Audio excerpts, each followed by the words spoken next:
you want to do a quick introduction? Oh, yes. For Steve, Gayla, Sherry, this is not for you, but for iPad.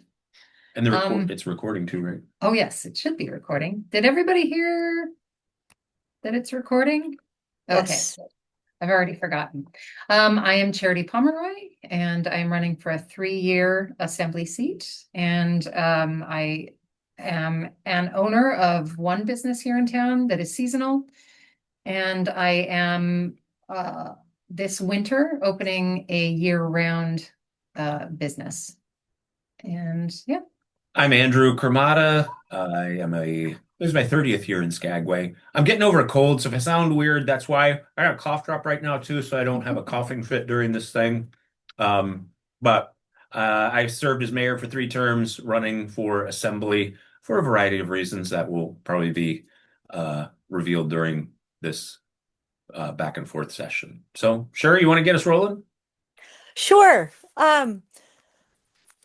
Yeah, so during the candidates forum, I'm going to address this to you, Andrew. Um, the moderator asked, how do you make your money? Which is a present tense question. And so you answered, that you do web design, you're a writer, have a column, and sell tours.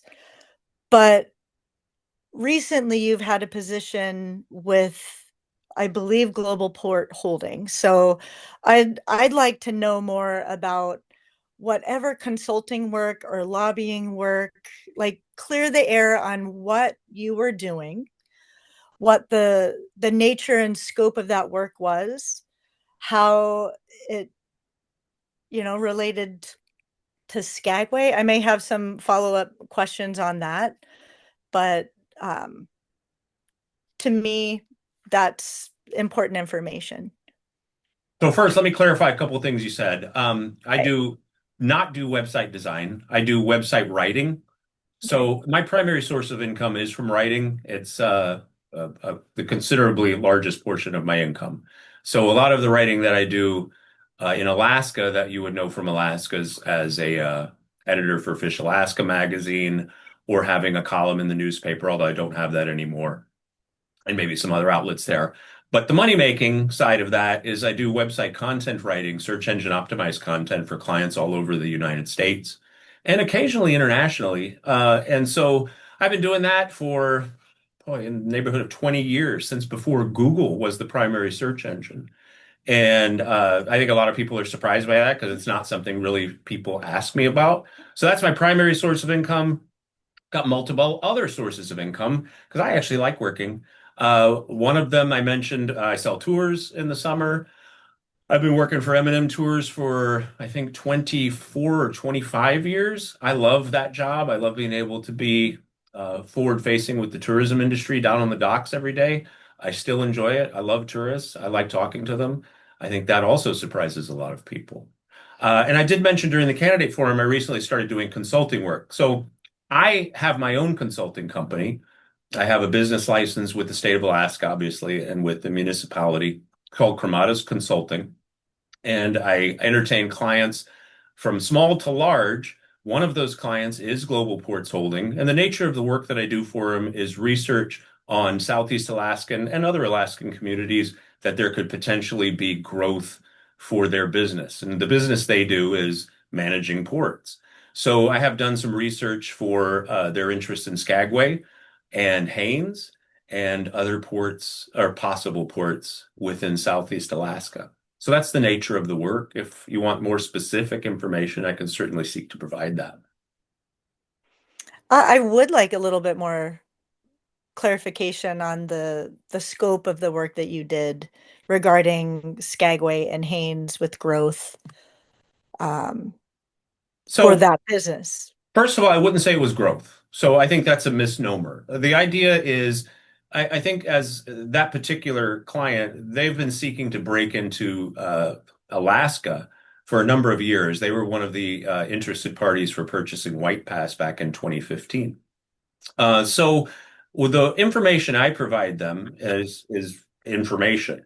It's information about port size, the cost of various things in the ports, the amount of cruise traffic that may come in on a given day, how the local governments might be structured, how local businesses are tuned in. So what they do is in the ports that they do work for in other ports, 33 of them globally, by the way. The work that they do is they'll come into a municipality or a country and they will sit down with representatives there and work on a partnership where they can do port management. Sometimes that involves an investment in the community where they could potentially build infrastructure.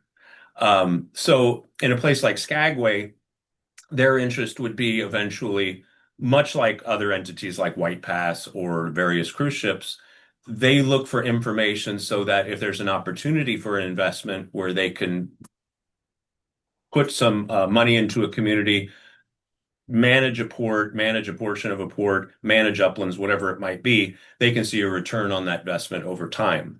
So what they're interested in are partnerships, whether it be Skagway, whomever.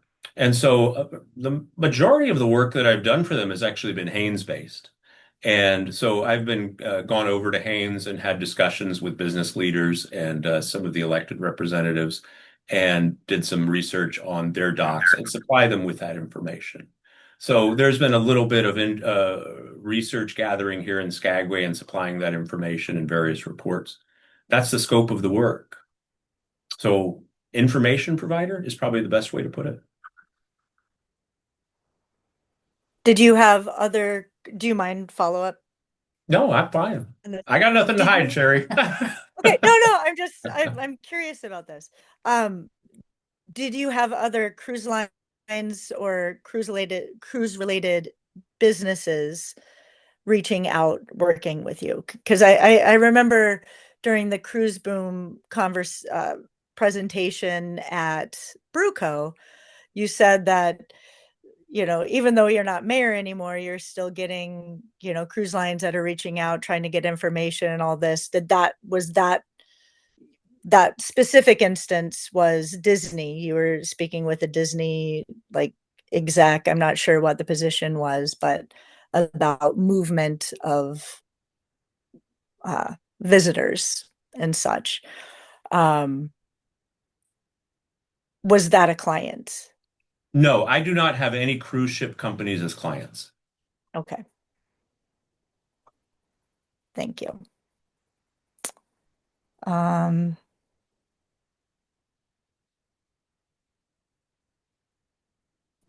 With Global Port Holdings,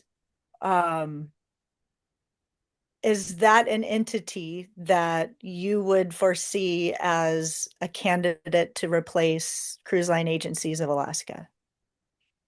No, I don't see that happening at all. I don't think they would be interested. That's not really what they do. Cruise Line Agencies is a company that schedules the ships, puts together the stevedoring for the various Southeast Alaska communities. At least to my knowledge, again, I'm not an employee of Global Ports Holdings, so I probably shouldn't speak for them. But to my knowledge, I don't know that they have any interest in that type of work, nor do I have any knowledge that they do it anywhere globally. What I do know they do is manage ports. That's what I know they do. So they would be an entity that would be managing, like, if they were to come into the port of Skagway, that would be a replacement of our municipal port director. And Again, like that's not really a question for me. okay. And you're talking about the nature of an agreement that hasn't even been discussed in any kind of public way or private way. The nature of the agreements that they have with the other ports that they do business with vary wildly. I mean, I would imagine, just speculating, that a port agreement with Los Angeles would look very different than a port agreement with Wrangell, right? And so the nature of the investment would probably have a lot to do with how management would look. You're also dealing with situations in a lot of communities in Southeast Alaska where you have public and private docks. So again, I think those are questions that are really more geared toward those entities. If you have those questions, I would reach out to them for those. I'm not trying to obfuscate what I'm doing. I just don't feel like that's something I'm comfortable answering because I don't really know the answer. Okay, thank you. You're welcome. And to get to the crux of what you're asking, if I may supplement, um, obviously I've heard it from three or four people now, and so I'll address the elephant in the room. Will that be a potential conflict of interest for me at the assembly table, right? I mean, that's what we're getting at. So what I will say is that I have a track record when it comes to conflict of interest, and you can go look at that track record. I served 3 terms as mayor. There were a couple of occasions where issues came up on the dock dealing with tour sales. Now, I am a per hour wage employee for M&M Tours. So by definition of Title 29, would any agreement made with the brokerage that I'm an employee of, would any of those agreements apply if I had voted on them, having a substantial financial interest?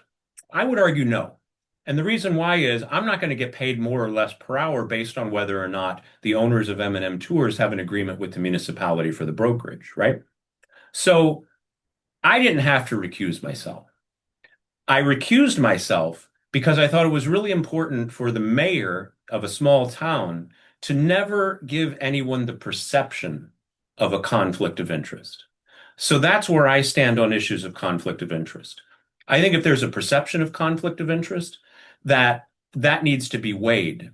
That being said, Sherry, I think there are issues that come to the assembly table that assembly members sometimes have tried to wriggle out of by saying they have a conflict of interest when I don't think they technically do. And I vote for the members of the assembly because I want them to vote. I don't want them to try and get out of a vote because it makes them uncomfortable or the vote might anger certain people in their circle of friends. So there was one time as mayor where an assembly person tried to recuse themselves and I denied that recusal because I did not feel as though they had a conflict of interest. This came up at the assembly meeting last night. That was a long discussion about it. I think ethics are of extreme importance, but I think there are other issues beyond the black and white of right and wrong that are important. And you're dealing with a lot of gray areas here. That being said, when it comes to me, and especially in an issue that's been this sensitive just during the campaign process, anything that comes up with the port, I'm going to have that discussion with my fellow assembly members to make sure that nobody feels as though there's a genuine conflict of interest. And if anybody has concerns about the discussion moving forward, especially members of the public, then that's something that each individual issue will need to be discussed. And if it's a problem, I'm going to recuse myself. Thank you, Andrew. Thanks, Sherry. Excellent questions. Okay, I will keep it moving. Steve, you were next. Steve and Gayla, would you like to ask any questions? Steve, can you hear me? Yes. I don't think that Gayla has any questions. Gayla, you have to come over here where you can be heard. Audio. Well, this is a history, but I think Jerry might remember it. We were actually in litigation in the late 1990s with the city of Skagway at that time because there were multiple members of the city council at that time that were employed by, and I think even including mayors on and off, have been employed, hourly or salaried employees by White Pass. And, you know, it's so long ago, I don't remember the exact issue, but it went to Superior Court, and we knew that it was a law in the state of Alaska that a paycheck from a company is not a conflict of interest.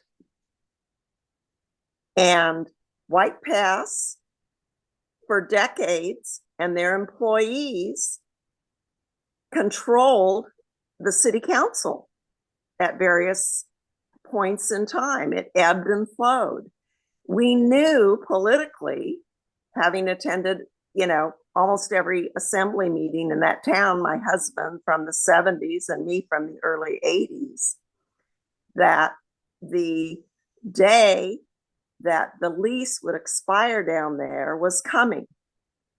And we were very interested in ferreting out what a White Pass employee could or couldn't do at the assembly level, council at that time. The only fix to it is legislative. And there have been a couple of end runs through the Alaska legislature through the years by one community or another. There was someone from Fairbanks, I think about 15 years ago, that tried to make the having a paycheck with a company a conflict of interest, but they just couldn't get traction, with members of the Alaska legislature. So we've been down that road. And interestingly, it's my sister, when she was on the assembly and Tim Borsey was mayor, Streetcar at that time was utilizing or wanted a loading zone in front of the Mercantile building to be able to utilize for the shows that we did at the end of the Streetcar tour. You remember those well. And she was forced to recuse herself from that discussion of even having a loading zone in front of the Mercantile building, because she had a paycheck from the company, a seasonal paycheck. So it's a very complicated issue and almost has to be taken on a one-by-one basis. But you cannot force a person that gets a paycheck from a company to not vote on something. I mean, Andrew has every right under the state of Alaska law to vote for M&M, having extra privileges or longer term contracts, anything. It's a very complicated issue in the state of Alaska. And we consulted several law firms on this, and people are amazed by it. Well, 49 other states in the union don't allow it. Only Alaska allows a paycheck to not be a conflict of interest. But it is a legislative fix, not a legal one. We were told by the judge at Superior Court. He said, ordinarily, I would have ruled from the bench on this. It would only taken 2 minutes. But you made a compelling argument. I had to sleep on it. Yeah. But what I am telling you and telling everyone in the state of Alaska, if you want to change this, you need to make a legislative fix and go to the Alaska State Legislature and get a bill and put it together and get a majority. But in towns where they got a cannery, and the cannery, everybody works for the cannery, nobody would be able to pass legislation locally to do anything if you had that kind of law. And so Alaska is the only state in the union where this is an issue. There is no other state. We're it. And Gail and I spent a whole lot of money finding that out. I was speculating with Brittany about this, and because I did know that, Steve, and my guess was that when they were putting together Title 29, they probably understood the nature of Alaska, that there were a lot of small towns. I imagine even Anchorage was relatively small at the time, recognizing that people are going to wear multiple hats. And I imagine that probably had something to do with the law, but I am speculating. But, just add a little bit to that. I did hear comments during the conversation last night at the assembly meeting that really resonated with me. And it was, do we want to create laws that could potentially discourage people from running for office? So, there's kind of two kinds of people that could potentially run for office. People who are very successful at doing one thing and make a lot of money doing that one thing, less potential for conflict of interest. There's people like me who don't have a college education, who, have had to work at a number of different things. I think it's commonly called the gig economy nowadays. And so, full disclosure, I also host karaoke twice a month during the summer. And I do multiple photography jobs. So I get income from probably about 10 different sources. And that just is one for writing, where within that writing sphere, it could be 40 or 50 different clients. So I say that because I reluctantly entered into this race for exactly the reasons we're talking about right now. I knew that, these were potentially going to be issues with being on the assembly and having, ties to businesses that people, may have opinions about that, may or may not be warranted. But I decided to do it anyway.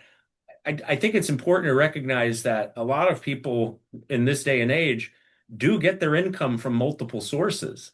And so if it's, too much of a burden to bear, I understand not voting for somebody because you're worried they may have a conflict of interest they're not going to reveal.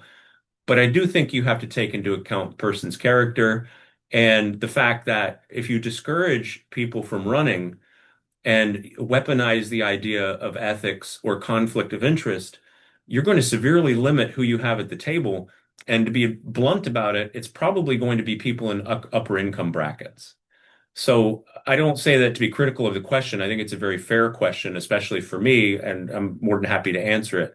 But I say on the broader issue of ethics, a lot of these things we're talking about last night, I think as the community moves forward with, maybe a revised version of that ethics ordinance, these are important things to consider.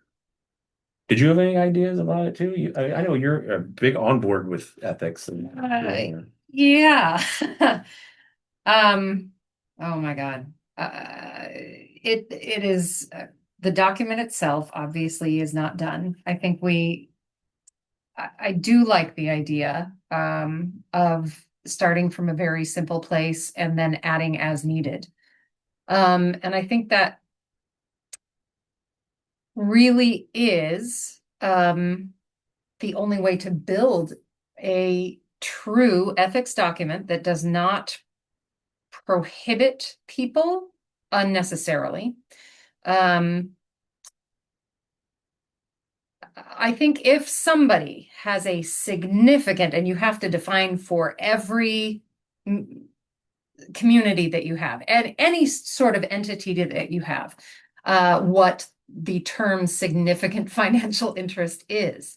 But if someone has a significant financial stake in something and they are going to benefit, I would say, on a level greater than the general public, and then that is a real conflict. And that is something that we have to find a way to avoid. If somebody is going to go into a meeting because they got that meeting because of their seat on the assembly, and they're going to walk away from that meeting with a financial benefit that benefits them and them alone, we need a recourse. We need to make sure that that one is prohibited and stops that sort of behavior from an assembly member. That needs to stop.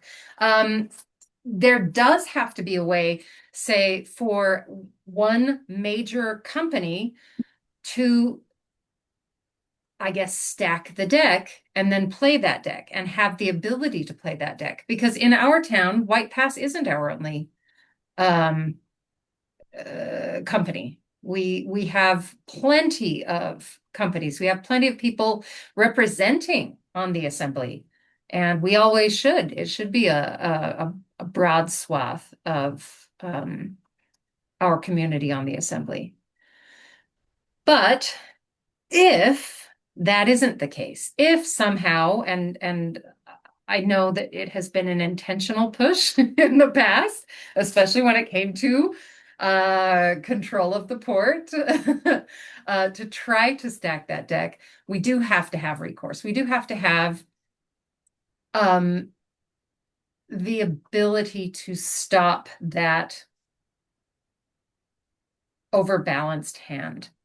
And so even though I know in every state a paycheck means a paycheck is considered a conflict of interest, it isn't even like in California, it depends on your paycheck. It depends on what abilities you have to contribute to the company. So if you're just an hourly person working at the general level of a company and you're sitting in you're an assistant to a superintendent or something, as well, or you're volunteering publicly, it doesn't automatically set itself as a conflict of interest. I will say that is why the larger the city, the more diverse type of companies you have, the more exhaustive those documents become.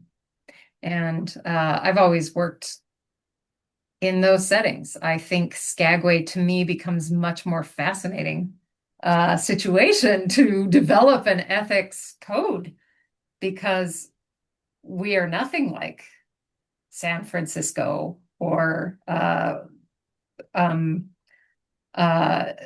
Miami, Florida, Haynes. or even Haynes. Yeah, that's true. It is fascinating. I know this document has had a year of work and a year of very hard and very good work that has gone into it. Because how do I put it? Because there are so many people in this town wearing so many hats, and because everybody's ability to affect change here is magnified because we're so small, we have to have larger input into the ultimate document that does come out. Yeah, which is hard, which is which is not something that I can sit here right now and say, I know exactly how to do that. Yeah, but it is something. I think I think it is something that needs to take a lot of legwork, and obviously 1 year of working on this document wasn't enough. I also was very, very disappointed with the legal feedback that was given on the document. Yeah, I agree with that. It was worthless. So that was surprising to me. Since we're on the topic of ethics, does anybody else in the chat have want to expand on it with another question, or do we want to move on to another topic? Hearing none. Steve, did you have any other questions? I just to toss it out, I saw that the work that was put out for bids regarding the rock mitigation, I believe, in fact, there's going to be a conversation, a public meeting in the AB Hall about that subject. I'm interested. I see money being paid out for engineers out of the checkbook, every single check run. And those amounts add up and up and up, and they will be able to send people's grandchildren to Harvard in those engineering companies. And so far, the buildup of more and more and more engineering fees and costs have resulted in absolutely no change for the woman in a wheelchair, or a woman who's got a scooter and would like to go into town, but instead has to take a tender and can't do it. And I see guys like Mr. Berto and some of his friends, just putting containers down on the dock to keep the rocks off of people, and running, wide open tramways back and forth through the rock zone to move people around, because that seems to be safe, right? And there's nothing that's done. And the existential threat remains that the next earthquake or the next real heavy rain that goes on and on for a week brings down another big slide. And I see nothing except engineering fees. And they will milk this town for a gazillion years. The next 20 years, they will milk our little town because we let them. Because somewhere along the line, somebody said something about, liability and the risk factor, and we can't allow Skagway to be put at risk under any circumstance. I would ask each of you what you might do about this situation on the railroad dock so that we are not paying 20 years from now engineering fees and have done nothing.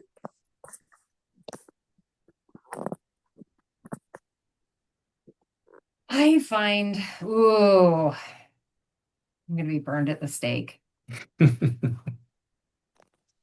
It's a friendly But I crowd. find, isn't it? It's a This is friendly being recorded, which is good. No, I want feedback on this if I am wrong. I really do.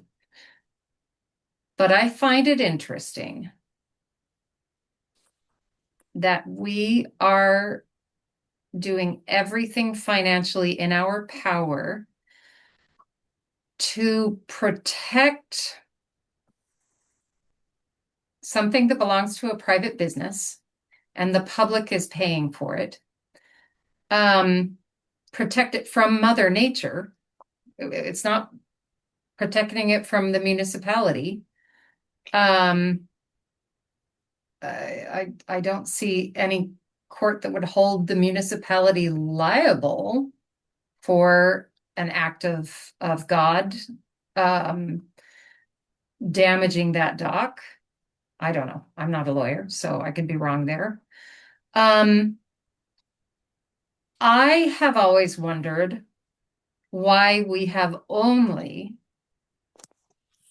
looked at the route of preserve that dock at all costs. Is there an alternative?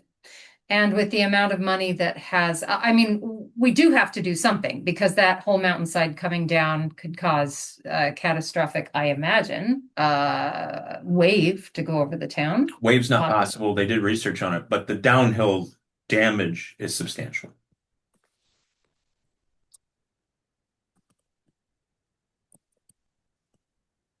So,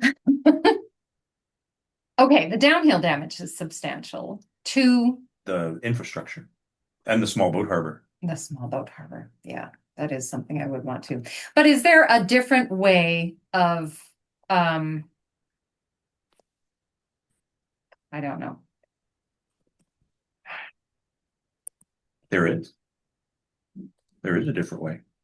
Oh, go on. Well, Sure. so I'm gonna break it down. I mean, we have the luxury of a little bit of extra time, so Yeah. I'm gonna yak. So the core of the question, Steve, is, how are we going to resolve the situation? Because otherwise we're going to continue to pay engineers ridiculous amounts of money over however many years, and we're never going to get to the promised land. I have yet to hear an accurate definition of what the promised land is. So the cruise ship executives I talked to while I was mayor, they have this vision in their head, and I would go back and forth with them trying to educate them that they were wrong. But their vision is that the ship rock, they call it, what we affectionately call the death rock of doom, and when that is removed, that somehow the problem is solved. Well, that tells me that in the minds of the dock owners, who are those same cruise ship companies, safety is not really the issue that they're interested in. What they're interested in is the perception of safety. So by removing the large rock, now we have a perception of safety. And so people can start walking back and forth on the dock again because the overwhelming appearance of risk has been mitigated. So I vehemently disagree with all of that, because we know that even if ship rock, the death rock of doom, is removed from that mountain at great cost, that doesn't solve the problem of the mountainside. Anyone who's hiked up there, and I have a lot, knows that the entire mountainside is compromised, which is why there have been devastating slides outside of the main slide area underneath ship rock. So even if the project goes forward to the tune of 40, 60 million, whatever it's going to cost, plus the cost of the engineering fees, we may not get anywhere closer to preserving the railroad dock. In the meantime, there's also huge safety risks with the people that are using the tenders. Last year, this past season, the current season that we're in, there was at least one incident with a tender that lost power and almost rammed into the dock, into the rocks. Year before, there were 2 incidents. So again, safety is not the issue here. What the issue is for the companies that own the dock is preserving the dock and having the appearance of safety. So the alternative, getting to the point, When I was mayor, I spent 4.5 years, almost the entire time I was mayor, busting my ass to make sure that we got a memorandum of understanding with the Department of Transportation so that we could develop the peninsula where the ferry terminal sits. And what we would create is a new berth with a ferry component. The goal being not to create a fifth berth. I think there have been bad actors that have put that out there. The goal would be that we would shut down that berth on the railroad dock to completely mitigate that risk. It's unusable. It's forever unusable. If we were being honest with ourselves, and we can be honest in this forum, I think, maybe this wouldn't be the wise thing to say from the assembly table, but if we're being honest with each other, everyone knows that tendering's not safe and the dock is currently not safe. So not to the standards that we would like it to be. So we kind of look the other way because we know we need that fourth berth in town. I think the majority of the town believes that anyway. So if that's the goal, is to maintain four berths, which it always was during the pandemic, and we need to create a fourth berth that completely mitigates the safety risk in a real way, not in a perceived way. You know, I can pat myself on the back and the lobbyists. We went to DC and we talked to all of the senators and our representative. And boy, we got that brick grant. Boy, good for us. We did such a good job, Steve. But the reality was the reason we got it was because the very well-known and very capable lobbyists of the cruise ship companies that own the docks went there and got the brick grant. That's why we got it. So we didn't get it because of our charm. I'm definitely never been accused of being too charming. So we got it because that's the way the system works. They wanted that.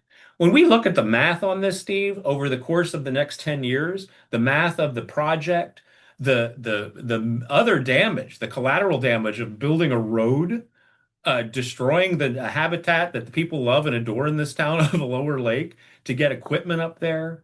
The fact that we're probably not going to preserve the dock in the long term anyway, because one other rock coming down is going to destroy the berth, then we're looking at potentially $60 to $100 million that could easily be put on building the new dock.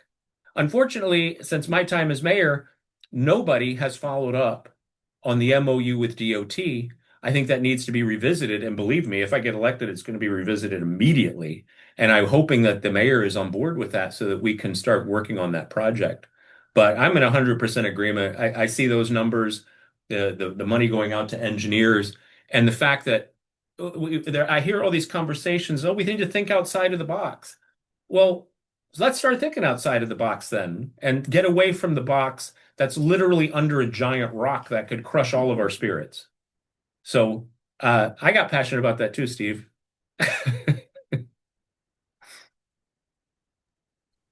Thank you very much. Yeah.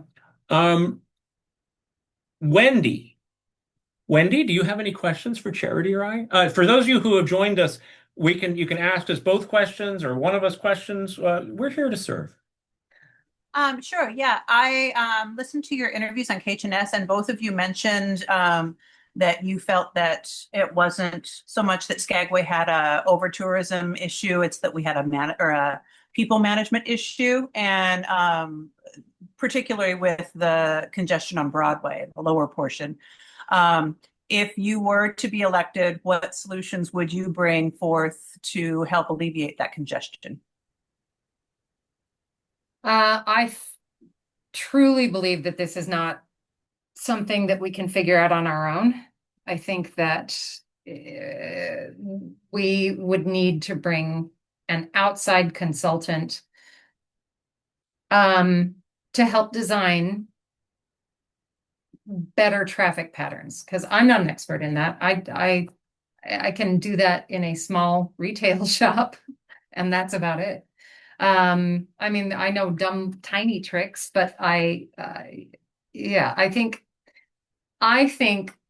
we obviously have a bottleneck. It's miserable between second and third, and sometimes between third and fourth. And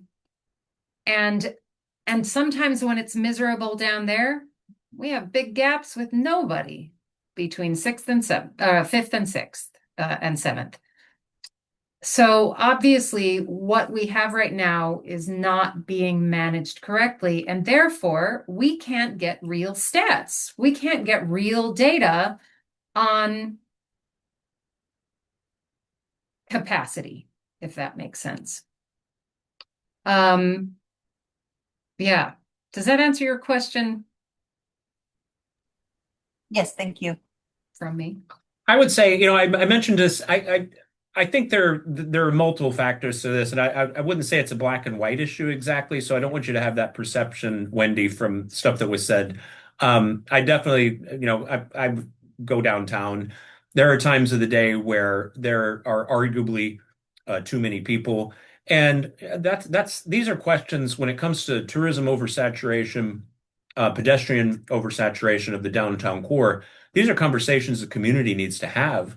I've always said whether I agree with somebody who wants to restrict cruise ships or whether I am completely disagree with that, we have to listen to each other and we have to be willing to compromise. So, I might have my personal opinions about it, but ultimately these are issues that affect a lot of business owners, a lot of residents, everybody. And so these need to be very thoughtful, lengthy communication where everybody comes into that dialogue with the spirit of compromise. So that being said, I think that one of the best ways to alleviate some of the foot traffic problems on Broadway is to explore ways to move people to different areas. So, what I mentioned, and I've been a big proponent of this idea, used to talk to the manager about it when I was mayor and just never really talked about it much publicly, is if we could take down the Orr building, which we don't need, open up more of that acreage. First of all, we can have a better experience for people getting off of the boats there on the Orr dock where the new dock's at.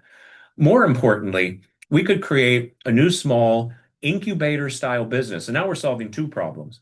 You have a place like the Commons in Carcross where locals are given financial incentives where they can start small businesses. You have a farmer's market there, a farmer's market atmosphere. I love the idea of a food truck food court because anybody who wants to start a restaurant knows that that's almost impossible in this town and pretty much anywhere unless you have corporate money backing you or investment capital. So it gives people opportunities, locals, year-round locals, gives them an advantage to start businesses. It doesn't have to be anything big. The Commons in Carcross is lovely. Everybody who's been there loves it, or I hope they do because it's awesome. You've got some local jewelry makers, you've got an ice cream shop, you've got a great little bistro, and that could be what it is, something very similar. I like that idea of not just for the reasons that it creates opportunity for locals, but that it also is a place where people can go when downtown is busy and they can go into this area and find a new place to do a little shopping. Hell, it doesn't have to be open from 6 in the morning till 10 at night. It can be the kind of place that opens up at 10 a.m. and it closes at 4 during the peak hours. These are the details that can be hammered out. That's the kind of solution I would like to see.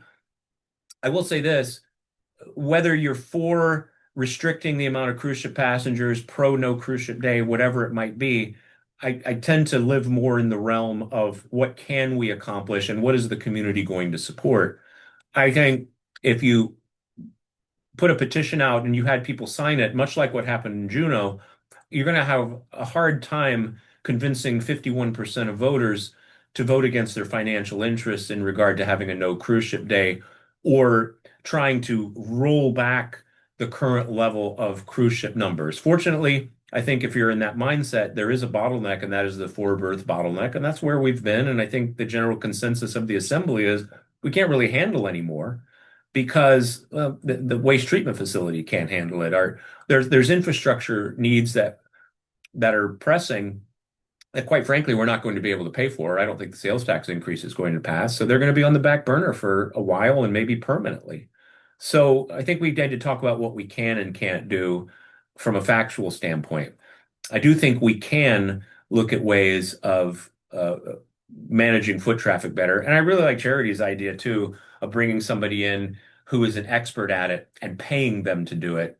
I think we've learned the lesson, or hopefully we've learned when we get free advice from various cruise companies, it often sucks. So yeah, that's where I'm at with it. Wendy, did you have anything else?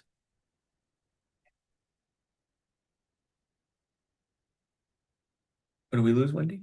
No, No, thank you. Well, actually, I did have one question because I've heard you mention the notion of the ore dock area being utilized, sort of like the commons, would you see that then as something that the port department would be managing for lease spaces? Or because that's another concern I always have of when we look at adding different things, is who's managing that, and are we looking at contracts, or how does that work then? No. In fact, I had a meeting with the manager. I like to go and talk to the manager, at least once every couple few months. And I recently had a conversation with Emily Deach. And in my opinion, a lot of the way that the port uplands are currently managed is an artifact from the White Pass lease. I think the municipality really needs to take a holistic view of the uplands.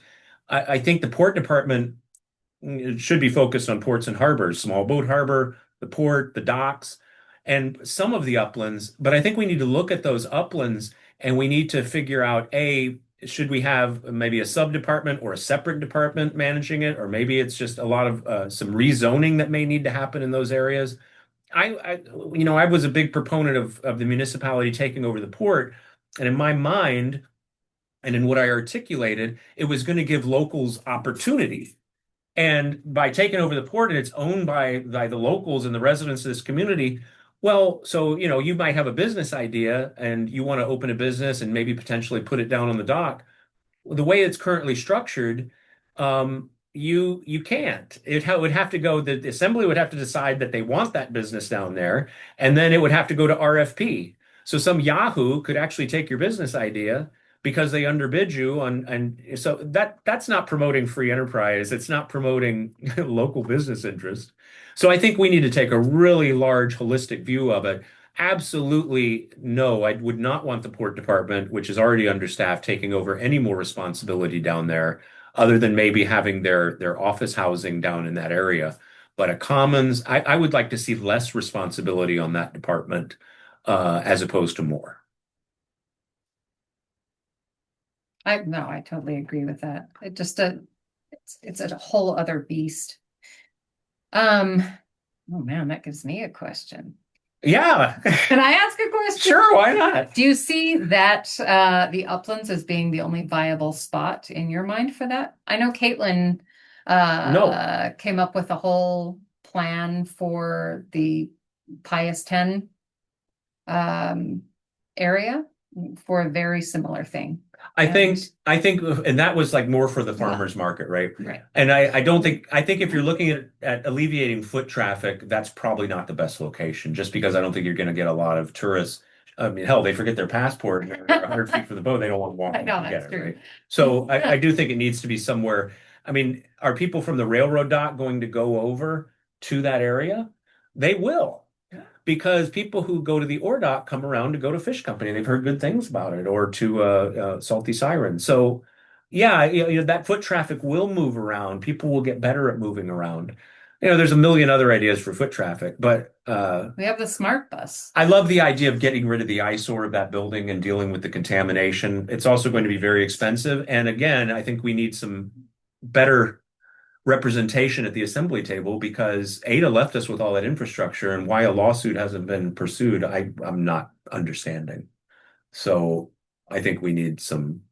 Now we're getting really off topic, but I think the assembly needs to look at this derelict infrastructure that we were left with and figure out who's responsible for it and try and figure out how to get some kind of compensation so that we can move on from it. Otherwise, it's going to be there. Dangerous, derelict infrastructure with contamination for the next 40 years. I just noticed that Deb Potter has raised her hand, and I don't know Oh. when it was raised because Yeah. I forgot that was a thing. Deb, go ahead. We'll ramble on for hours I know, about this. it took me a while too. I was just excited that I figured out how to raise my hand. Thank you for doing this format. I think this is a great and novel idea, and I'm enjoying seeing more people tune in as kind of the night goes on.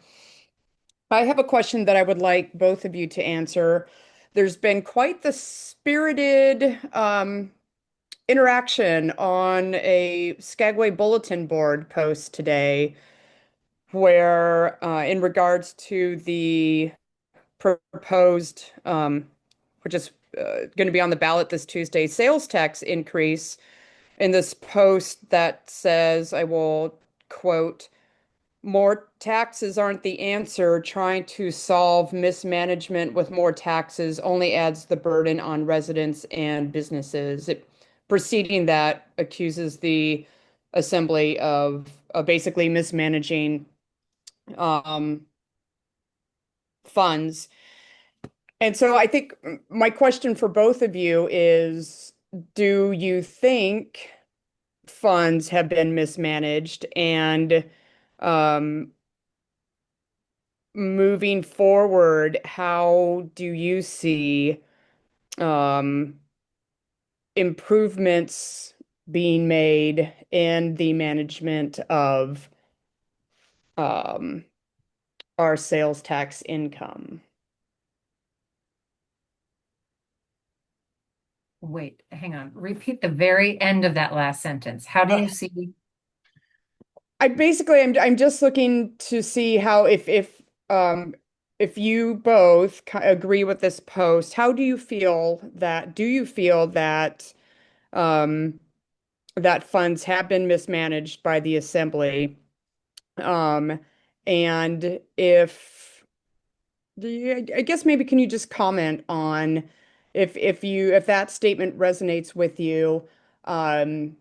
If yes, or maybe you think they've kind of been mismanaged, what if the sales tax, What if the I've sales, if oh. a sales tax, I guess my question is, the second part would be, and if a sales tax increase is not the answer, how do we better manage municipal funds?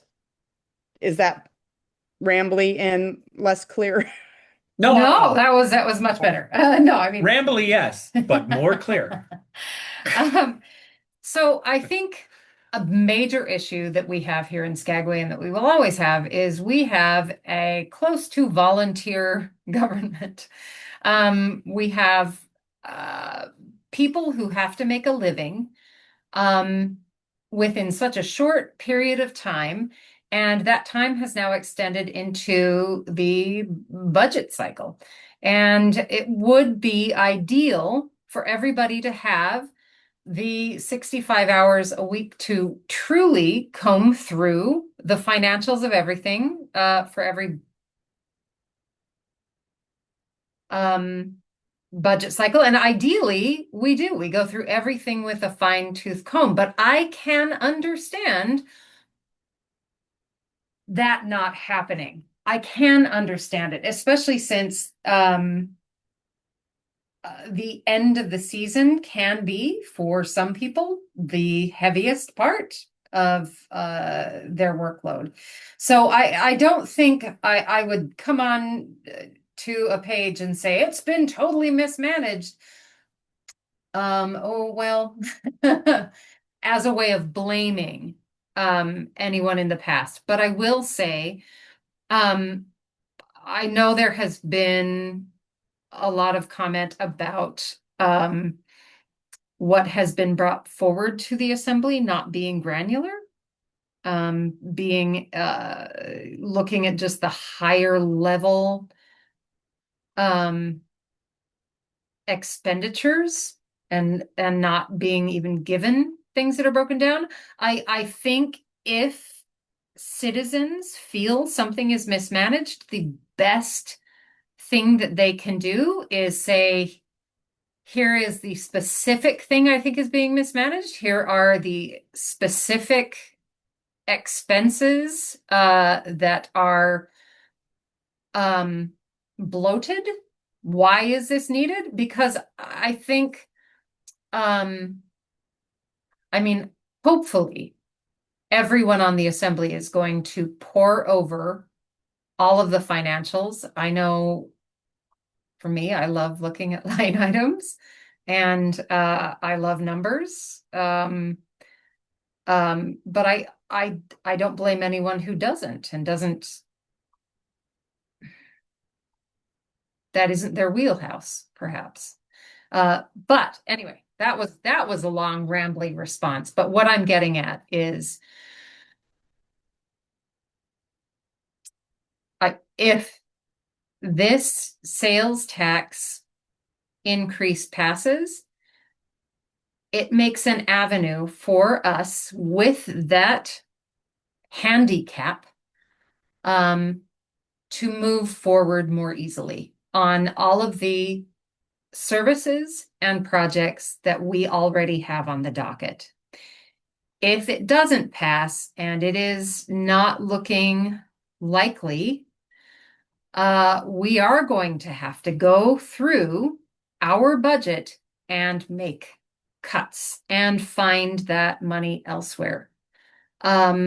We are going to have to start looking at services that people right now are possibly taking for granted.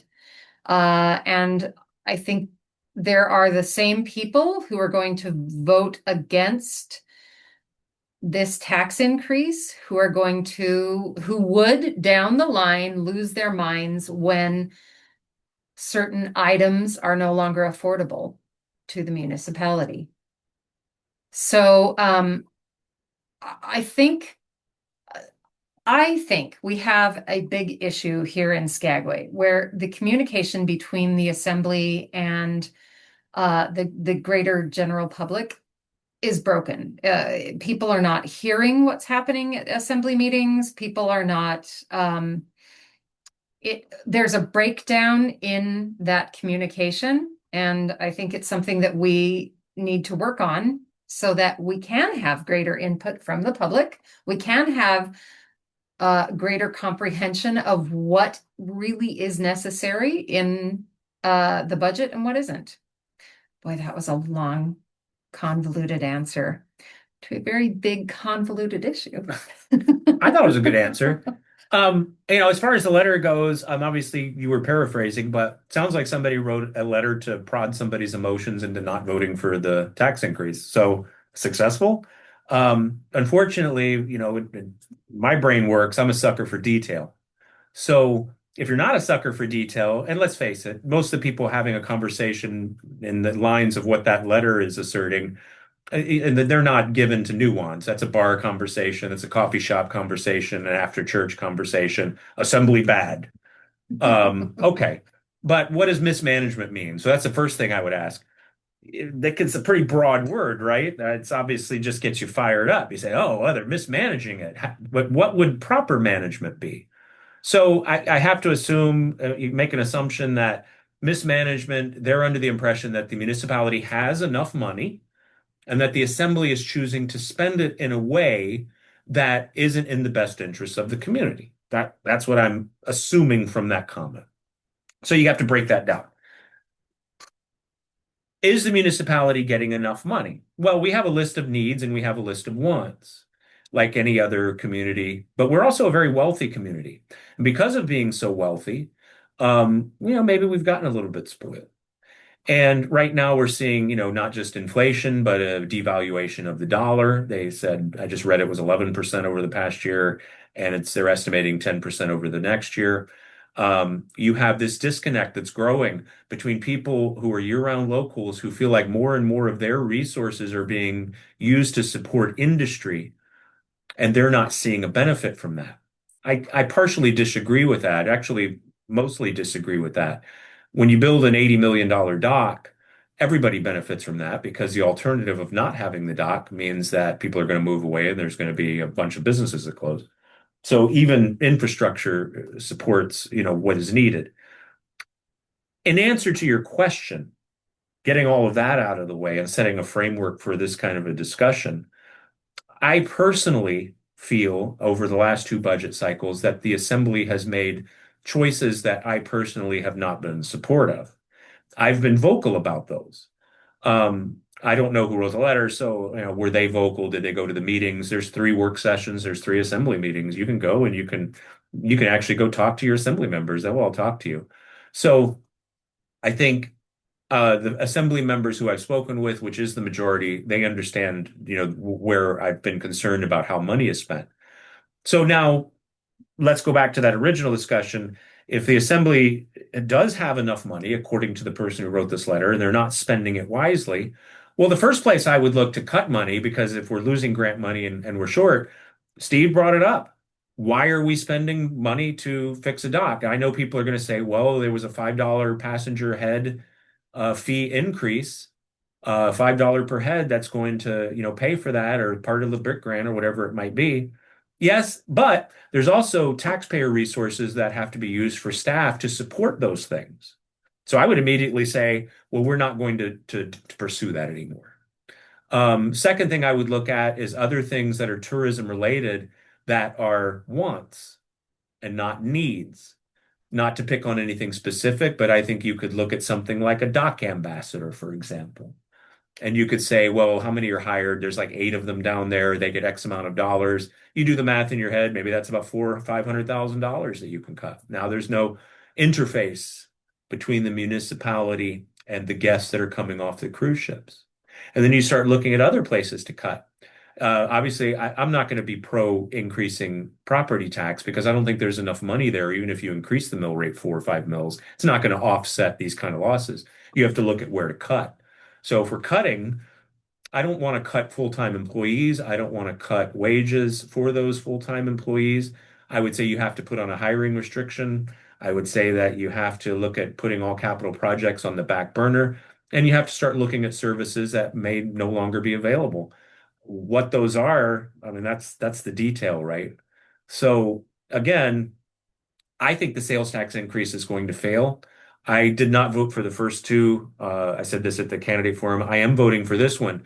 And this is where the person who wrote the letter obviously is uneducated because this particular sales tax increase is different than the previous two because not only is part of the money being used to offset costs for business owners and residents' garbage, but the rest of it is actually dedicated to a fund that will be used specifically for needed capital projects. So that was the part of it that satisfied my ability to vote for it. In that, and that's the question I asked at that town hall that was so poorly attended. Where is the money going to go? I didn't want the assembly to have discretion to suddenly have an extra $2 million to spend on whatever. I know that it's going to go to things that we desperately need, whether it be the development of Garden City or the waste treatment facility or the incinerator or whatever it might be. It's going to go to things that we need, not necessarily the wants. All of that being said, Deb, I think this community, because we have such a high level of revenue, the community has to decide what they want. So a lot of that falls on the shoulders of the community. And I do think the assembly sometimes falls into a trap because they are all volunteers where I call it, we were talking about it before the thing, not want to be the bad guy syndrome. So you might have to tell the school, or you might have to tell a department, or you might have to tell a certain cross section of the community, we're not going to fund this anymore, and deal with the repercussions of that, which are often unfair and childish. You get dragged through the mud online, you get assaulted at the post office, whatever it might be. But that's what you're elected to do, and you can't shy away from it. So I get it. I get why sometimes maybe poor decision making happens during the budget cycle. And I think that's one of the primary factors. But I think that during this next budget cycle, knowing what we know about the lack of grant funds and knowing what we know about, income revenues, inflation, the devaluation of the dollar, gonna have to make some tough choices. And, I don't envy anyone that has to do that, especially me, because it sucks. But that's part of the job. Yeah. Did you have any follow-up questions? I do actually. Thank you for that. Charity kind of mentioned this because it's something I've been thinking about all day. I maybe like a lot of us go through a love-hate relationship with Facebook, especially in these times. And I try just to post pictures of the dogs, but this particular post has generated a lot of people asking questions that they don't know because it's not reasonable to expect our average community member to start their week by going to skagway.org and seeing what meetings are scheduled and reading through the agendas. That's not reasonable. So there were, I was kind of going through this post a little bit and just very calmly and just trying to disseminate unbiased, impartial information. So Good luck. I, so far, I think I think it's been helpful, but I had the epiphany, or remembered this epiphany that I've had in the past, that for better or for worse, the bulletin board and the swap do seem to be the main mechanisms that people are getting their information about what is happening in the community. And, given if you give people an information void, it's going to be filled in somehow. So, Charity, you kind of touched on this earlier, because we as assembly members are clearly not doing a good job of effectively communicating just kind of in general things that are happening. So how would the both of you suggest that we as assembly members better communicate issues that are happening?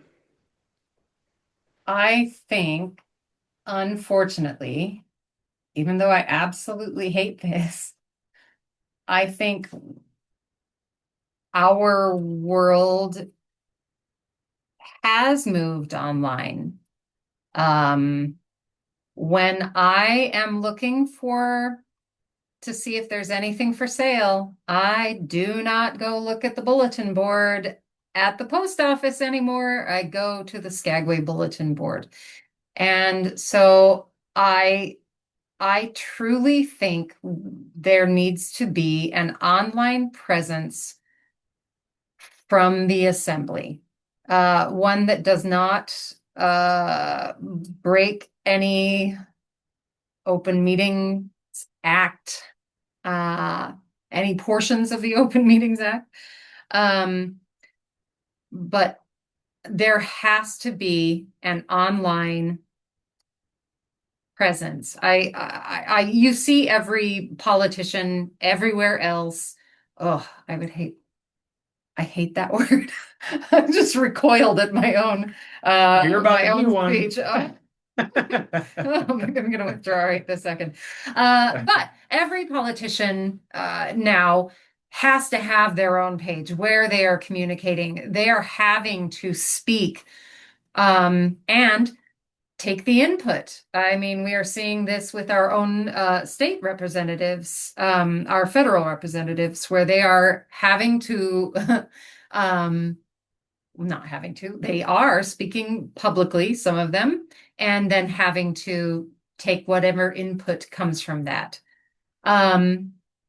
Ooh, but I have been thinking about this for a few years, because I do remember during the pandemic, there was a big issue that came up and it went to the table, and the mayor at the time, whoever that guy was very clear in his stance. But then what went around town was people accusing the mayor of having the exact opposite stance. And to this day, people look back at that and truly believe the mayor had the exact opposite stance. And at no point there was an information void, and it was being filled by misinformation and disinformation. So I think we have to make a concerted effort to find a way to be present legally on those forums. And I know we have all heard, well, I'm going to let you speak, because Andrew Cremata has, can I, No, I'm go not ahead. stealing it. We've all heard Andrew say the best thing is for there to be written reports from every committee meeting. And that is something. It is my desire to go back and listen to every single meeting. It is my desire to go read through every single packet. And I realistically don't have time to go through every meeting and every packet and read through everything, but I can read a bite-sized breakdown. And I think that if those reports were put out, those could be published on the bulletin board. Those could be published in those places. Yeah.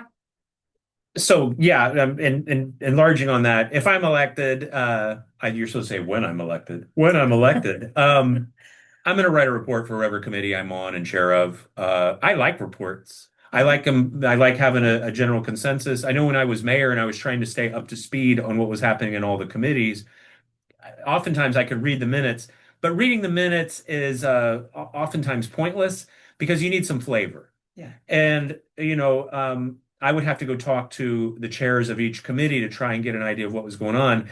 Yeah, they give a verbal report at the table. Oftentimes they're short, they lack nuance. And again, I'm a fan of detail. So that I think that's one way you can make information available. What you can't do is make people consume it. I can think of nothing more purposeless and self-defeating than engaging in an argument on Facebook. Oh, yeah. And so, I mean, obviously, I've been on Facebook, but you will not see me in an argument with anybody or a debate. Even when I had the mayor's page, which I used as a means of communication, especially during the pandemic, because I do believe communication is vital. Um, I'm not going to get baited into ridiculous online arguments. That is a giant tub of piranhas waiting for red, bloody meat, and I've got no interest in it. So obviously, somebody who's trying to sway public opinion for a vote knows that you can take that red, bloody piece of meat, say mismanagement of funds, and chuck it in the bin, and the piranhas are going to go wild for it. That being said, I would make an argument that I actually think the vast silent majority of Skagway residents are not piranhas. I think they do research as much as they can, or at least communicate with assembly members and do try to inform themselves as much as possible. There's just a lot going on. I think the piranhas are not only a vocal minority, I think that many of them don't vote. So they like to engage and they like to yell and they like to be boisterous and they like to draw attention to themselves. And that tells me that they're not really engaged. Because real engagement requires more than writing a letter to rile people up. It requires attending the meetings. It requires going to a work session. It requires perhaps joining a board or becoming an assembly member and doing the actual work. So I'm not specifically talking about this one letter, because obviously I don't really know much about it. But if it's generated a bunch of online rabid commentary, so what? I certainly don't care. And I do care if those people who want to get involved in that diatribe want to come and have a conversation about it, either in a meeting or privately. That I care about. And that can be valuable and that can be useful and that can move the community forward in a positive way. But otherwise, I don't care. All right, I appreciate your honest answers. I have found this to be a very productive and useful conversation. So thank you. Can I add Yeah. one little tiny idea? If there was a bite-sized report from that town hall, one that was, well, I'm just going to say bite-sized report. If there was something like that, and we had something online that popped up like this, and somebody from the community who wanted to help just posted the link to that report, then people who truly want to feel informed, people who truly want to see if this person posting is correct or not, could have the chance to go read that report. And that might help them more than anything else. Yeah, it would help me too, because I forget. Yeah. I love reports. Interesting. I love writing them. Well, you're good at writing. It's sick. It's a sickness. Who else do we have here? Donna and Pete. Donna and Pete, do you guys have a question? And I'm gonna ask them to unmute if they would like. Okay, no response. We there are you go. here. We're here listening, but we are technologically challenged and therefore couldn't even hit the unmute button. So anyway, thanks for doing this. And yeah, enlightening us on some topics. No question. Thanks. Did you guys have any questions? Pete says no questions. Thanks for coming. Yeah. Yep. Mr. Maybe we'll think. John Hillis, are you with us? Oh, hello. It just became a seance. Hi. I am here. I am present. Yeah, thanks for doing this. I did have a question for you. We like cruise ships, but what about independent travelers? And especially winter tourism? Just want to hear your thoughts on those. It's not really a question. It's just want to hear your thoughts on the future of that in Skagway. I'll start. So, there was a time when we had more winter tourism. So when I worked at the Golden North Hotel back in the late 90s, when there was a restaurant and bar there were the gold medalist and the entire U.S. ski team that came in and did heli skiing, much like they do in Haines now. I was heavily involved with Buckwheat and the tourism department. We were trying to come up with ideas for bringing tourists and visitors in during the winter so that we could put, bodies in hotels and get people to go to the, couple restaurants that were open. So we started the paranormal convention. We had one in 99, or it was 2000 and 2001. What? It was called Abduct and Release. And we had the world's preeminent expert on ufology, the world's preeminent expert on Bigfoot, a Wiccan who read tarot cards. We actually went out the second year and we made a crop circle out in Dai that got into the Juneau Empire in the reeds out there. And so there were hundreds of people that came into town, and it was from Whitehorse and Juneau, and we had these great events. We had the skiers. We had a lot of this winter. Tourism reached a point during the summer, though, and I would say that arguably happened around 2001, 2002, when we started seeing larger numbers, 800, 850,000 people a year. There was a dynamic change that happened with those numbers. I think you saw more of the jewelry chains kind of come into Broadway during that time because I think they're kind of predicated on about 800,000 people a year. More importantly, a lot of the people who ran the businesses during the winter were so burnt out during the end of the summer, they vocally told us, we don't really want to have these things during the winter because we want the winter to ourselves. Like, we don't want that. Now, that was a long time ago, Jonathan. So I would imagine that that's maybe changed. I would like to see more businesses open during the winter. I would like to see more events happen. I'd like to bring back the abduct and release because that was the best thing that ever happened in this town. It was a lot of fun, especially the fight that happened between the ufologist and the Bigfoot guy. What? Oh man, I'll tell you about it sometime.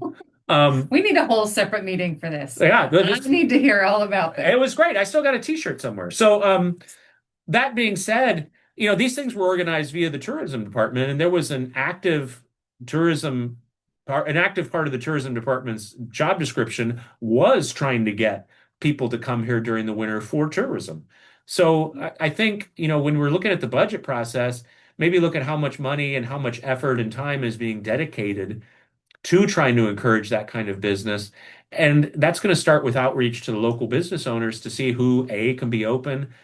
Will there be enough hotel space? We had an Elks convention a few years ago, and I was an officer of the Elks, still am, by the way. And we had to make sure we had rooms. It was in April. And fortunately, we were able to work with the Westmark, and they opened up the hotel early so that we had enough space for the 100, 120 delegates that came into Skagway. But we had to do most of the food had to come out via the Elks. We had to figure out a lot of logistics. In December, how many people can you bring in? I know that now, there's probably more Airbnbs and these kind of things. But when you're dealing with a bunch of delegates who are coming for a convention, you need to have blocks available. So I think there's a lot of logistics to work out there.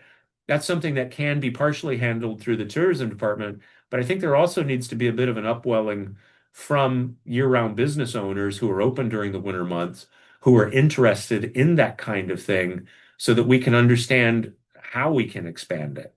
But I would be all about putting a certain dollar amount into the budget to pursue those avenues if I was certain that there was interest from the business community. Yeah, I think that's something that if it remained a more boutique thing, people would be more on board. If if it was ever seen as a continuation of the summer, I can't imagine that being hugely popular with people who are really just trying to make it through August and September and now October. Yeah, I used to make a joke on Streetcar all the time about I was trying to start our winter tourism program here. Can't even remember the joke, but I would always feel really sad after that joke that I wasn't actually trying to start it, because there is nothing I think more joyful in the winter than the buckwheat, because all of a sudden we have people coming into town and it feels boutique. It feels like they're not just the throngs. They're not the people who are going to come here and ask us all the horrible questions that we have had to answer a million times during the summer. It does feel like people who are kind of a little more special. Wow, that sounds horrible. I hope that is understood in the horrible way I meant it, I guess. But yeah, I can't believe, yeah, I'm gonna have to hear a lot more about that. But Jonathan, I think as an avid outdoor enthusiast, I think you are one of several people in town who is probably going to be more positioned to help bring that kind of thing forward. And I do think there is a yearning for that. If we had restaurants open all winter long, I think people would be just fine with the fact that we had people here in town to fill them to a reasonable level. But I think there would be, I think we could only sell it as a boutique thing anyway. I think it's a self-limiting thing. And as long as it remained that feeling of this is our special thing that only happens in the winter, and it's not just the invitation to the throngs. Yeah, I do like looking at the budget to find money for bringing that forward. Really, I mean, anything we can do to try and figure out how to diversify the economy in some way is valuable. So, you just need to know that there's support for it. So if it's a December event, I don't see the Westmark opening up, their rooms, but maybe there are rooms available elsewhere. Maybe, it took a lot of work. I know when we did the convention, another year where we had to find bits and pieces to get the delegation. That was a while back because the Westmark wasn't open. So there's a lot to work out there, I guess is what I'm getting at. But always a good idea to look for ways to diversify the economy. If I can add Now on I'm to kind that of obsessed a about little that. bit. If I could add on to that just a little bit, breaking away from just winter, but just individual tourism as a whole, we're going to get rid of one of our RV parks currently is the plan. Is that something that you guys see a future of, or are we kind of moving towards just focusing on the cruise ships and those that come in that way, more or less, and no future outside of that? I sure hope not. I am vehemently against putting all of our eggs into the cruise ship basket. We need to encourage travelers to come here. So, again, it was a common conversation when I was serving as mayor that we were going to look for a place to put RVs and campers outside of Garden City, and we were looking at the old paintball course, and there was a little bit of work that needed to be done there to make that happen, some kind of a berm maybe, and literally nothing has happened with that over the past 2 years. So I would say, I mean, as somebody who already serves on the assembly and will be serving on the assembly for at least a couple more years, I would take the bull by the horns on that one and suggest trying to reopen that conversation. To be blunt, I'm surprised there aren't more people from the business community concerned about that and making it a forefront issue. because you're going to lose all of those sites. It's probably not a huge financial investment to figure out a place to put some RVs.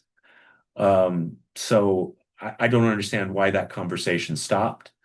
There were also conversations that were going on about an AB subdivision that was going to be potentially make lots available for locals. That conversation disappeared off the face of the map. Again, the MOU with Department of Transportation, that conversation fell off the face of the map. These are important issues. So, I think not to get too far off topic, Jonathan, and I'm not being critical of you or anyone else currently on the assembly, but I think there's concern from the public that there's been a bit of infighting. Obviously, some tempers running hot. And I think that's concerning from the standpoint of these other important issues it seems like they're taking a back burner at times and have fallen off the face of the map. There's no point in trying to pass blame for that or anything, but I do think it's a light a fire under the dais, not a literal one, please, to motivate everyone to try to refocus on these issues that are really important. And I consider that a top 5. Yeah. I have a huge personal interest in independent travelers. My current business gets a significant amount more per person from our RV travelers, from our folks coming in that we're selling directly to. So, I mean, we can make double the amount from them. And it used to be a much larger norm than it is now. And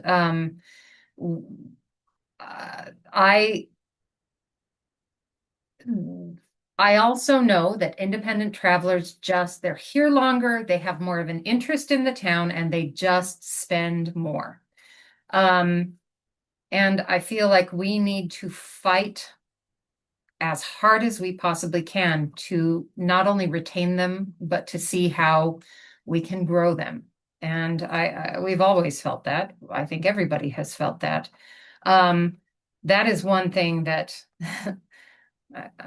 was my motivation for running for assembly, was having all of these fantastic actionable items that the Housing Ad Hoc Advisory Committee came up with, and then to just have them lit on fire, just sent off into the ether. And I don't think there was even a way for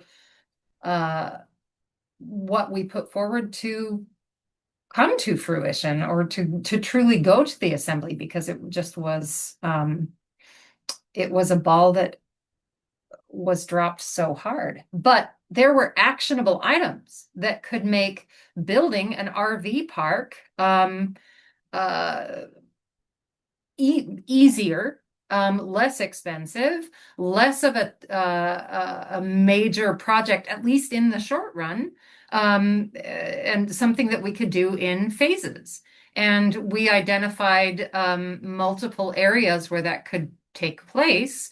And I think it's also worth looking into having multiple smaller RV parks. So anyway, that is such a big possibility. It just is going to take action on the part of the assembly to keep moving all of these things forward. And I think what Andrew said, I have perceived. I mean, I have watched with great glee and sadness the inability, or what I have perceived as the inability of people to work together for a common goal on this assembly. And I think there are many reasons for that. I don't blame any assembly members. I think you were all sort of given a scramble.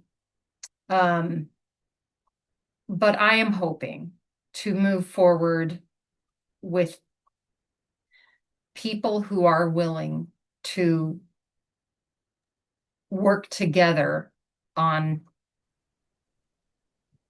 every issue like this, every issue that is, I think, an obvious benefit to Skagway, like independent travelers. I don't think there's any reason why we wouldn't want to foster a greater number of them. So anyway, I truly think it is a matter of taking the balls that already were started and getting them rolling again. Find it fascinating that, we have these candidate forums during these cycles, and we have this kind of meaningful dialogue. But a lot of the reason for that is because we're not hampered by the restrictions that happen when you become an assembly member. We have the luxury of being able to sit here together and talk to the community and be frank and open. And you see this at these candidate forums and these meet and greets. And then you're on the assembly and suddenly you're almost in an echo chamber. And, I say that as a line of defense to maybe some of the issues that the assembly's had over the past year or two, in that you don't have the luxury of having these kind of open one-on-one or group type dialogues. Even at an open house, I went to the Port and Harbor work session and I was only allowed to say something at the beginning of the meeting. And then the meeting happened, and then I had a lot of thoughts, and really never got to share them other than one-on-one with assembly members that have 20 other yahoos like me coming at them with text messages and whatever else, right? And so, it's unfortunate, that's the nature of government. And then you go into an open forum like Facebook or those forums, and it becomes a negative environment, and it puts the assembly more and more into an echo chamber where they have to be defensive. So, I wish there were better lines of communication. I wish the assembly could have a Zoom meeting with the public like this, once every couple of months and, air out all the dirty laundry. Let's have a honest conversation with each other. But it's just not legally possible. I'm not saying that in line with any of the things you were asking, Jonathan. I'm just saying it because, it's just a thought that popped in my head, and I've thought about it a lot when I served as mayor. I had the luxury as mayor of having a pretty good dialogue with people, via social media and having, the control of the microphone. But it's a lot more difficult for an assembly member. It's a very different role. And, the challenges assembly members face are often not recognized by the public, especially if they're taking an immature attitude toward their elected officials / volunteer neighbors. Thank you all. And yeah, you're welcome for the avenue to get into that. No, thank you, Jonathan. Appreciate your service.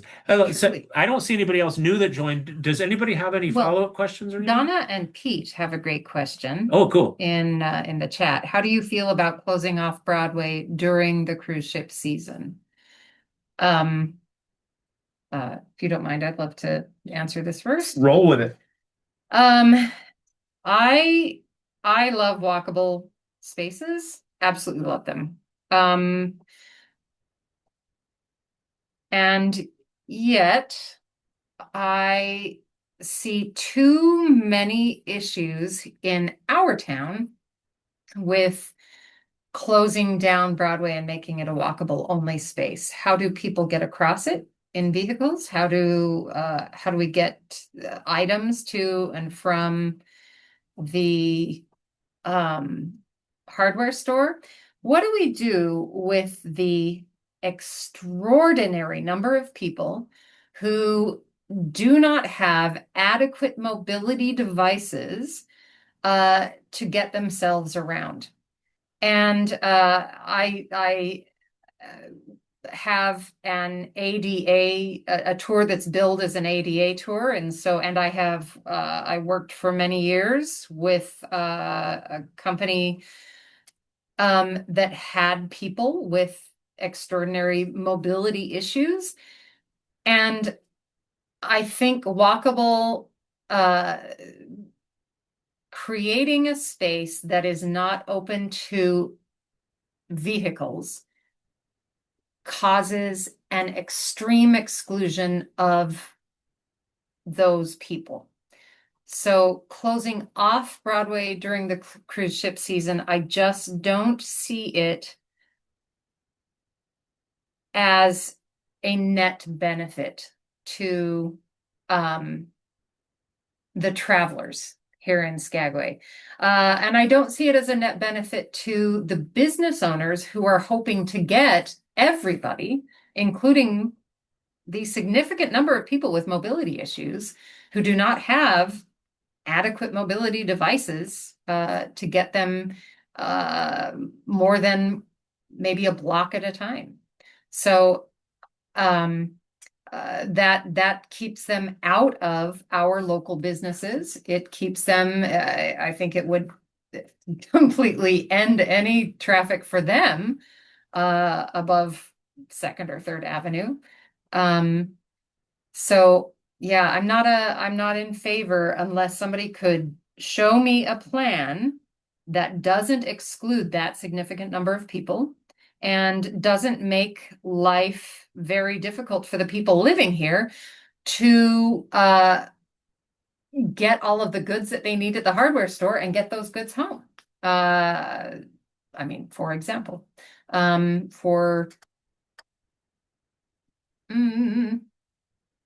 yeah, I'm gonna leave it there.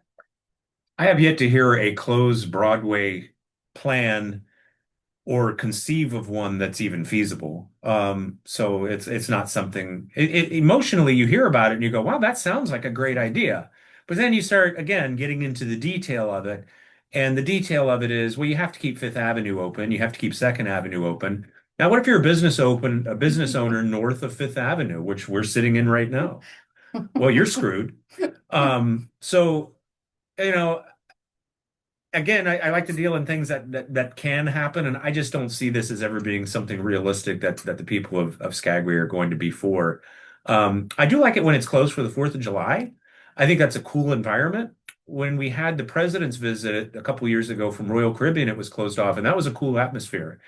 I think it would be kind of cool to get totally off topic on another question and say, like, I think it would be cool to have a festival day once a month. 4th of July is obviously the one we have in July, but you could have one in May, one in June, one in August, one in September. And you close down Broadway that one day and you let some vendors out there, again, perhaps local vendors, buskers, and create a festival atmosphere. And it's a special day that we do and allows maybe for a few extra businesses to open up who have to want to sell some personal wares, farmers market type stuff, and just brings a different atmosphere to Broadway. I think that's a cool idea, mostly because it's my idea, but I think something like that could work. I'm also not an expert on the historic district like Steve is. Is it possible, or is this something you can do and without losing your historic status? Could you expand the Broadways by 6 inches on either side? 8 inches. Doesn't sound like a lot, but it is. It's a huge amount. You probably occupy less space than that when you're standing, unless you got a belly like me. So, again, outside of the box ideas, but I'm not for closing off Broadway. I think logistically it's not realistic. Yeah. Does anyone else have any questions at all? If not, we can do, if you do, just speak up, but if not, we can do a little closing. Because we're close to our closing time anyway. Oh, yeah. And I'm getting hungry. Oh, yeah. Burger feed. Oh, Sherry's got her hand up. Yes. Yeah, I wanted to just touch on the conversation of the topic of community involvement and information dissemination, like how to go about that. Assembly member Weddle brought up 2 assembly meetings ago her concern about the minutes were too succinct. They didn't have there was it was like a bone with not even a piece of meat on it, like Andrew Cremata shared concern about this, Sherry Corrington shared concern, but there was no information there. In other years digging for information, there was a lot more in there. I feel like there should be a consistency of that. I am getting to my point, but the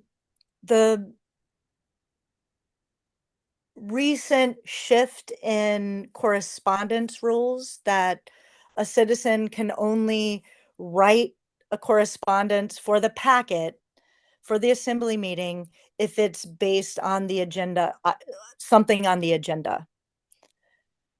To me, that's a gap or a barrier between the people of Skagway, their voice, their concerns, presenting it to the rest of the community. I don't think correspondence should be limited to the agenda, because often, you know, the agenda is posted on a Friday, you might see it on a Monday, things are being added to it. You don't really have time to respond when you're super busy. And there's the topic last night of finance is often the day before. And so how do we get those items on the agenda? That doesn't leave the people with the opportunity to comment on things in real time if they can't attend the meeting, because they don't have 24 or 48 hours to get things on there. I would like to know if what your thoughts are on my concern about these items and how they could be misconstrued as the people in government not really wanting the opinion of the populace.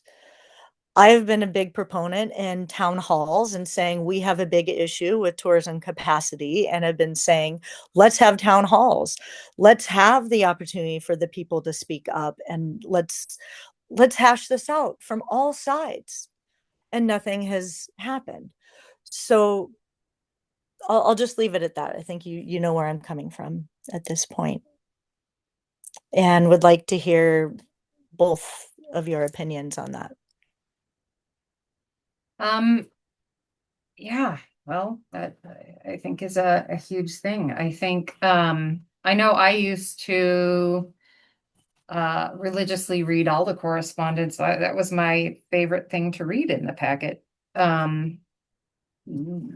Before even reading the packet, I would always start there, and I have felt very frustrated with it.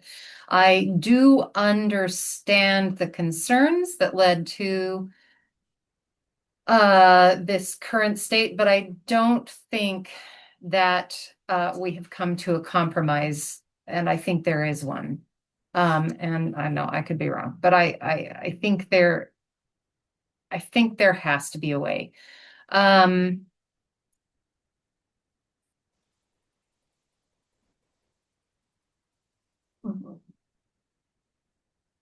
Yeah, I'm not sure I feel on board with the only correspondence that pertains to the current agenda is able to be part of the packet. I don't understand why that's the case, and maybe Andrew can help me with that. I truly. Yeah, I do think with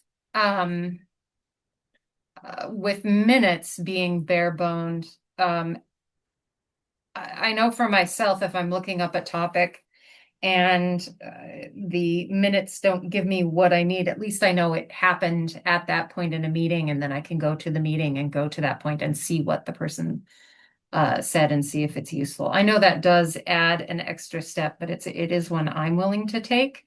I think if there is a way of writing better guidelines for writing minutes so that they are not coming from a bias, so it truly is just a factual breakdown, that might be something where guidance would be needed in order for that to be the case, because I don't know, perhaps that isn't a possibility right now. I don't know. I don't have enough information. I shouldn't even be answering that. But it is inadequate. Obviously, we are not getting information to and from adequately the assembly. And that is something I really want to look into. Yeah. So I do know the history of how a lot of these things change. So that happened during my tenure as mayor.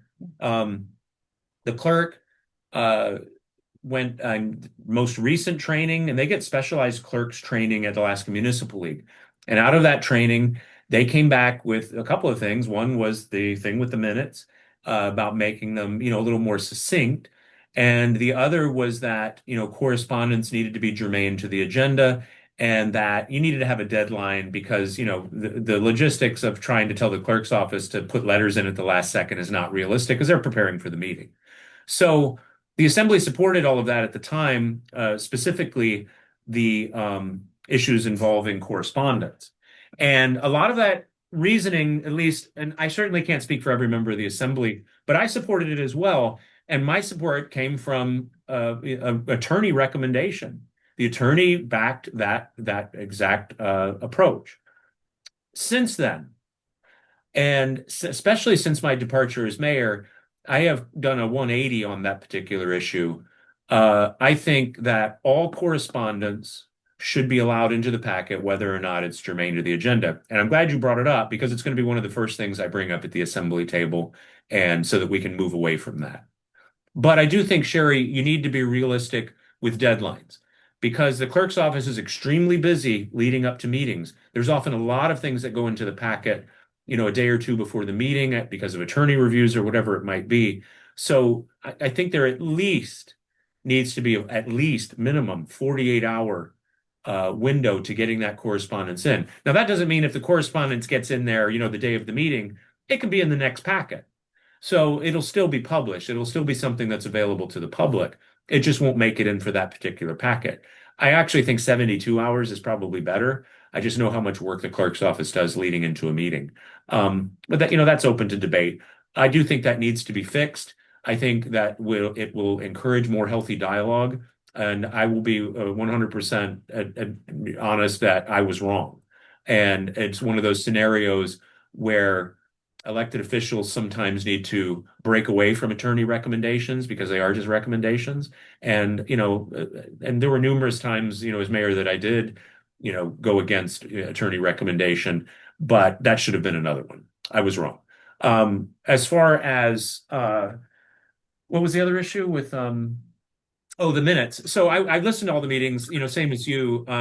If an assembly member wants the clerk to put more in the minutes, they need to make a motion. I mean, that everything works via the toolkit that is Robert's Rules of Order.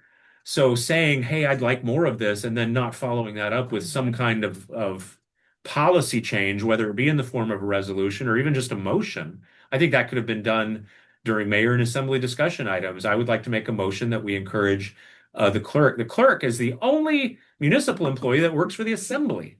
So the assembly can direct the clerk. That doesn't, in my opinion, wouldn't require a resolution. Say, hey, we'd like more detail. We're going to make a motion. And then, that can be tweaked. Maybe the next meeting, that's a little too much detail. And then, there's minutes. So he'll write them. Every assembly member and member of the public has access to them. And if somebody from the public is like, well, you wrote this in the minutes and there's a little too much detail here because I didn't really mean it this way, well, that can be fixed at the next meeting, right? So, I think these are easy fixes. I just think, everybody at the assembly table needs to once a month sit down and do a quick review of Robert's Rules of Order to remember how meetings work. And that would solve a lot of the issues I think you've been seeing at the assembly table, not just this one. But I agree with you. I think it was misguided to take that away. And in a place like Anchorage or a place like Fairbanks or a place even like maybe the size of Sitka or Haines, where you have a lot more correspondence, perhaps that is a good idea, and that's why it's recommended. But for Skagway, where, I think at best, maybe we're going to have 10 or 12 letters a meeting it was probably an overreach. Can I just add, I remember putting in correspondence back in the day. I think it was still the council back then. And there was a hard deadline. There was a very hard deadline for me submitting correspondence for it to be in the packet. And it was several days before. I guess it must have just been Probably 2 days, I think it was. Yeah. And the same was true in, I think it was 2021 when I was putting correspondence in when Emily Deach was the clerk. And so I don't think that cutoff, that deadline is new. I think I think I think it's the been big change achieved. is not having anything, and it's frustrating. I get that frustration as a resident now because, like, there are things you might want to talk about that are on the periphery of a topic on the agenda, and then the clerk unilaterally decides that it doesn't quite fit. That is very frustrating because that's happened to me on a couple of occasions now, and I'm like, Yes. well, but it is germane to the topic on the periphery of it, and now you're in a debate with the clerk as a citizen. That's a bad look. That's got to be fixed. Agreed. Thank you both for your time to, sit down and do this with all of us. I appreciate it. Thank you, Sherry. Thank you, everyone, for taking this time. I'm truly grateful. Me That too. isn't a short meeting. Me too. I appreciate all you guys that tuned in, and if you're watching it later on Facebook, that's great. And appreciate that too. And It is recording, right? There used to be a big red button. Yes, Anyway. little red button. I just want to say, vote for me, and all your wildest dreams will come true. And I'm going to say, yeah, this is a work that I feel like I am in a place now and in the near future that I can put in this work, and it is work I really want to put in. So I really would appreciate your vote.